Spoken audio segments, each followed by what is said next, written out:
The smoke we just saw came from here, I think. Another photograph by Roberto Vigano, in Italy this time. This is Valli del Mincio in the Mantua province. This picture is already gorgeous as it is, and the problem when we deal with such high-quality shots is that they may need subtle improvement, but not dramatic moves, which are often paradoxically easier to make on difficult images. This is a much larger picture than the previous one, by the way, since its size is about 4000 pixels per side. We therefore expect to obtain good results with large or relatively large radii, also because the real subject in the photograph, I think, is the smoke, which doesn't contain fine details but may benefit from some more shape and luminosity reallocation instead. I've then prepared a file with 3 ALCE layers. The lower one has a monster radius of 350, the maximum radius available in this version. On top of it, ALCE 200, the maximum radius available in the previous version. And finally, ALCE 40. Let's have a look. Radius 350, a very interesting effect.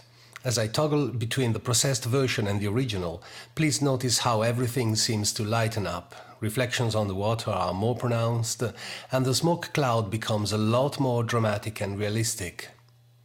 Radius 200, quite similar, yet I prefer this one. The smoke looks better to me, and the water too, especially in this area. Let's compare. This is 350, this is 200. Again, this is 350, this is 200. Yes, I'll stay with the version processed with a radius of 200. Radius 40. This is worse than 200 in general because the effect seems a bit too obvious. But there are at least 2 areas which I find really fantastic. The smoke here near the ground and the water in general. Let's compare.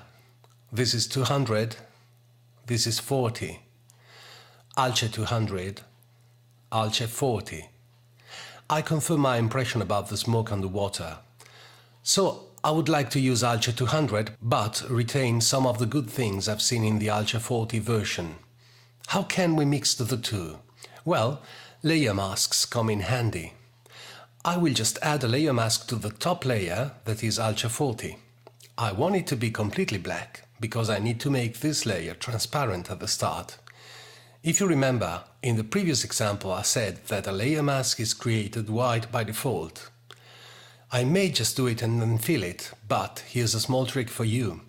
If you keep the Alt key pressed while you click on the layer mask button, the mask will be created black rather than white and therefore make the layer completely transparent. Let's just try. Hold down Alt and then click. OK. A black mask, which means the ALCE 40 layer is completely invisible. Now select a proper brush, rather large and soft, a size of 300 pixels and a hardness of 0% may do here. Select white as a foreground color, make sure the mask is selected, and paint away in the areas you want to reveal, like this.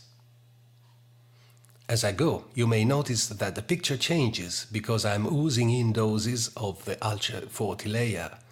And if you Alt-click on the mask, you may see the mask itself and check if there are any holes to fill.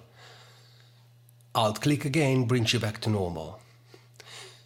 When we're finished, we can toggle the layer off and on to see the result, and here it is, without ALCE 40 and with ALCE 40 masked. To see the whole thing in perspective, we need to check the result against the original though. This is the original, this is ALCE 200, and this is ALCE 40, appearing only where we have painted on the mask, that is. If you're curious here, just Alt-click on the tiny eye near the layer to see it in solo mode. Back to normal then. What we've learned is how to mix 2 layers processed at different radii and exploit the strongest areas in both. A lot of the final effect depends on how light and dark areas behave, and lightness and darkness are the keys to understand what ALCE does. So, in order to understand their role, let's now go film noir a bit, if you wish, and process a still, quiet and somewhat scary subject who nevertheless looks human.